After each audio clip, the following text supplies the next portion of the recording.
ఈరోజు Bahujan Samaj party BSP ఆధ్వర్యంలో జిల్లా ఔషధ నియంత్రణ అధికారి గారిని కలుద్దామని వచ్చారు. అయితే మధ్యాహ్నం 12 అవుతున్న ఔషధ నియంత్రణ అధికారి కార్యాలయం తాళం వేసి ఉండడం గమనార్హం. కార్యక్రమంలో బీఎస్పీ రాష్ట్ర మాజీ ఈసీ మెంబర్ పృథ్వీరాజ్ మాట్లాడుతూ సోమవారం ఔషధ నియంత్రణ అధికారి ప్రజావాణి విధుల్లో ఉండాల్సిన అవసరం ఉందని అన్నారు. జిల్లా అధికారులు కనీసం కాల్ లిఫ్ట్ చేసే పరిస్థితిలో కూడా లేడని ఎద్దేవా చేశారు. జిల్లా అసోసియేషన్ నుండి ఔషధ నియంత్రణ అధికారి కార్యాలయం అధికార మార్గాల్లో డబ్బులు మార్పిడి జరిగిందనే సమాచారంతో నిజాలు తెలుసుకోవాలని బీఎస్పీ నాయకులు ప్రయత్నం చేశారని తెలిపారు. కార్యక్రమంలో బీఎస్పీ విజనపల్లి మండల అధ్యక్షులు రామచందర్ నాయకులు, షాయన్పేట రాములు, గౌండ్ల ఆంజనేయులు, కుందేటి రాములు, రామకృష్ణ, మల్లికార్జున్, భీముడు, మధు తదితరులు పాల్గొన్నారు.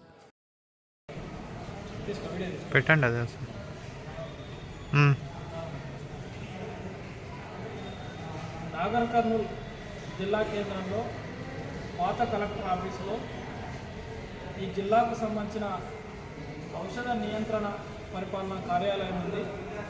ఇప్పుడు సమయం దాదాపు 12 కావస్తా ఉంది. ఇప్పటికీ ఈ తాళం కూడా ఓపెన్ చేయలేదు. అసలు ఏం జరుగుతుంది ఇక్కడ అనేది ఒకసారి మనం ఆలోచించాలి. ఒకవేళ అధికారి ఏదైనా పని మీద బయటకు వెళ్తే ఆఫీస్ సిబ్బంది, కంప్యూటర్ ఆపరేటరా, అటెండరా ఇక్కడ ఉండాల్సిన అవసరం ఉంది. తాళం తీసి ఇక్కడికి వచ్చే మెడికల్ షాప్ వాళ్ళకి కానీ, అసోసియేషన్ వాళ్ళకి కానీ వాళ్ళ సమస్యల గురించి తెలుసుకొని వాళ్ళకి వివరించి చెప్పే అవసరం ఉంది.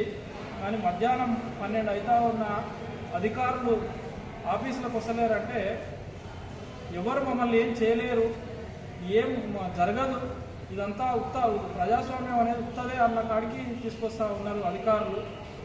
ఇంకోటి కూడా అడుగుతూ ఉన్నాం, అధికారులు ఎస్సీ ఎస్టీ బీసీ మైనార్టీలు అయితే ఒక రూలు, రెడికులస్లు అయితే ఒక రూలు ఉంటుందని కూడా అడుగుతూ ఉన్నాం. ఎందుకంటే ఈ జిల్లా ఔషధ నియంత్రణ అధికారి గారు రెడికులస్లు, వాళ్ళు ప్రతి శనివారం డ్యూటీకే రారు. మళ్ళీ ఈరోజు సోమవారం 12 అవుతుంటే కూడా డ్యూటీలో లేని పరిస్థితి కనిపిస్తూ ఉంది.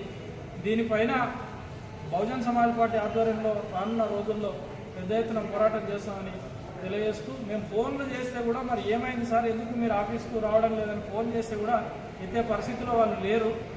ఇంత దారుణమైన పాలన, దుర్మార్గమైన పాలన ఈ ప్రజాపాలనలో, ఈ కాంగ్రెస్ ప్రభుత్వంలో నడుస్తూ ఉందని ప్రజలకు తెలియజేస్తాం.